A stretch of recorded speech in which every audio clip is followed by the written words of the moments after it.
Level 9, Advanced. The Tortoise and the Birds. The tortoise lived a slow, humble life, yet his heart was filled with envy as he watched the birds soaring freely through the skies. How unfair it is, he thought, that I must crawl while they can fly above the clouds. He begged the birds to let him try. At first, they laughed and said, "The air is not your place. You belong to the earth." But the tortoise begged without end, so at last, 2 birds agreed. They held a stick between their beaks, and the tortoise bit it with his mouth. Together they rose high into the sky. The tortoise looked down at rivers and fields and felt proud.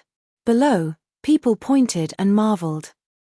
The tortoise, full of pride, opened his mouth to shout, "See, I am flying too." But the moment he spoke, he let go of the stick, and he fell to his death. Thus he learned too late that envy and pride bring ruin.